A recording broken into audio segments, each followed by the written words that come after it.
Okay, Moadin Simcha, Chag Sameach, Shabbos, or all the above. So, Chol Moed, middle of Sukkot. Hopefully everyone's having a nice Sukkot.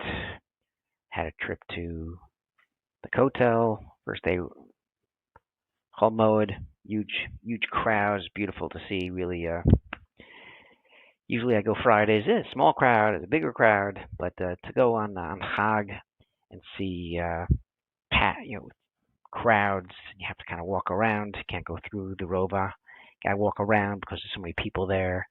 It's just, and not just that, it's just all the different types of people. You have tourists, you got Sephardi people, Haredi people, you got Chiloni people, you got the non-religious Dati Lami. Just a great subsection or cross section of Jews at the Kotel for the Chag. So it's great to see. Really, it was great. And yesterday, went to go see my niece, my nephew's new house, new apartment in Modi'in. So that was actually exciting as well. Have their own bias. Literally, we're starting off the year, we're looking at our sukkah. The Kliyakar says you make your keva, make your arai sukkah keva, more or less your temporary, meaning all your possessions. That's temporary. You got to focus on what's real. You put too much trust and faith in temporary things, material things. It goes away. You can't really take it with you. And really, we should kind of use this Chag to focus really on the important things, sitting under the tail of Hashem. That's permanent. So even if you're sitting in a temporary sukkah, if you put your faith in Hashem, that's permanent. So Steve Shalom has an interesting question. Is Well, we know the famous question of the Torah. If we came out of Pesach in Nisan time, why are we celebrating this fancy Chag on Tishrei? Okay, different answers. But the other question the Steve Shalom asks is, why don't we have a Chag with the other miracles that took place in the Midbar? For example, the man. There's no Chag to celebrate the man that Hashem gave us every morning. Also, Be'er Miriam. There's no Chag with water. Actually, Sukkot is water, come to think of it. But there's no special Chag to commemorate the water that Miriam, the Be'er Miriam. Oh, the clouds. Oh, the clouds. Special Chag, 7 days, 8 days. We do this, we do that, the whole thing. There's nothing with the other miracles. And something that took place. The Slav that came down every day. There was also different things that Hashem saved people. Maybe the fact that the Ketorah saved the people by Korach story. Maybe if we have a Chag for Ketorahs, maybe another Chag of to memorialize Korach. The thing opens up. Make a Chag for Sukkot. So, Siva Shalom, if you learn through this, I did a couple of years ago, is almost every week the same question is there. How does this help us now? How is this nitzchias, this thing, paraduma, that's then. Aglarufa, it's then. How does it work today? Parsha Zachar, great. How does it help us today? So usually that's one of his famous questions. Maybe it's the most famous one he asks. The same thing with Sukkot. He says, Sukkot is bigger than just the clouds. Sukkot really represents something that's much greater. He says, you want to look at the Be'er Miriam? Yes, they drank the water 40 years. That's fantastic. The Eretz Yisrael was gone. The man, 40 years having the man, the Eretz Yisrael, gone. So this is an eternal, a nace sha'ah, a temporary a nace for the time being. This wasn't really a carryover effect. It was an eternal nace for those people, specifically for those people. Sukkot is not like that at all. Sukkot, yes, there was an Aniyah cover that took place, but the reason was much different than the other two. The reason of Sukkot is greater than the Sukkah. What he's trying to say is the Jewish people were zochet to have the clouds and get the help of Hashem because they had Amunah. And the Yotzros, day number 2, he says that Sukkot is keneged, Altik mit Sukkot beinecha kala. Sukkah shouldn't be light in your eyes. We say Tzvakala. The Gemara says, "Oh, the guy get an easy one, Sukkah." No, don't get fooled. This is not something that's small in your eye. It's just a hut. It's flimsy. It's this. I'll do it. I won't do it. This can call it Torah. This is literally as important as the whole Torah. And what does that mean? Sukkah is like the whole Torah. And for that exact reason, the exact reason is the Jewish people got the Sukkah because of Emunah.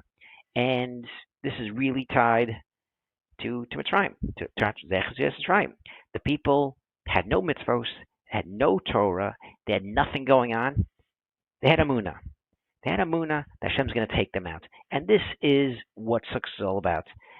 Yes, the 40 years, there were clouds where Hashem protected them and the shoes didn't get all messed up and their clothes grew with them. That's great. The clouds were fantastic. A lot of miracles there. But we're not celebrating just miracles. We're not here just to celebrate miracles. We're here to celebrate the cause that got the miracles, which is Emunah. And that's the lesson that the Siva Shalom brings in this beautiful piece, that each year. So we think about it. We sit in the Sukkah tonight, God willing. We don't really think about Mitzrayim and this and that. We think about now. How's Hashem protecting us now? And the Emunah that we have is supposed to be very strong this time of year. If we had any doubts or things that we were kind of not sure about or on the fence, after Yom Kippur, we're supposed to really have more clarity. We're supposed to have clarity, and we're supposed to really have a rejuvenation of Emunah. And this is really what Sukkot is all about. So yes, there's a tie into Mitzrayim, but it's a tie into the beginning of the year in Tishrei, because this is the time where Emunah is very strong. And this is literally what Sukkot is all about, the Emunah, which is, doesn't matter what level you are, doesn't matter your matzav, you're having a good day, you're having a bad day, you have to have Emunah, and this is the time of year that it's strong. And with that in mind, I got a couple texts from people in America. This fellow on LinkedIn sends me a text every time something going on in Israel. Oh, Jay, what's going on in Israel and this and that? And all the conservatives are saying this. I'm like, and this morning I sent I said, well, cautiously optimistic. Cautiously. The people are letting out all these terrorists, and the last time they did this with Shalit, people killed other people. That's known. And we can almost guarantee, unfortunately, hurts to say this, is that the people they're letting go, they're not going to go to yeshiva. They're not going to all of a sudden be great tzaddikim. They're going to do worse things. They're literally going to do worse things. You don't know what the people that they're letting go, what they're going to do. We also, if you don't have skin in the game, as my friend Danto said, then, war's over. That's great. A lot of us have kids still there. My son's supposed to go back. He's off from work. He's supposed to go back any day. He's going. He's not going. Many of us, this isn't over, unfortunately. And hostages are going back. There's friends of ours that their kids are not coming back ever. And so if you look at it just the hostages, yes, it's over, and people can start going home and this and that. But we're cautiously optimistic, and unfortunately, I think that's probably the wrong thing to say. Now that I think of the idea of Sukkah, the idea of Sukkah is to have Emunah, is have faith in Hashem, and I can't think about what next week looks like, what a year looks like, what 10 years look like. We have to look at now.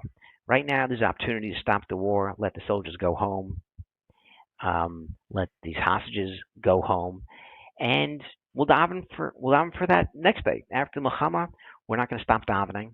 We're not going to say everything is great and fine in the world. We still have to have Emunah. And that's maybe the lesson of Sukkot. It's not just Mitzrayim, thousands of years ago, we think about Sukkot and then it's a different situation. No. Every day we have to think about Emunah. Every day we have to think about this. And maybe that's the lesson perhaps we have to take away from this great miracle. These hostages that are going home. 2 years in darkness, 2 years without their family. It's almost hard to imagine. So definitely be happy over this. And we have to have Emunah. We can't get upset. We have to be happy. We have to be happy. And whatever happens after that, we daven for that as well. And that's our takeaway, perhaps, of Sukkot and Emunah. And with that, enjoy the rest of Chag and Shabbat Shalom.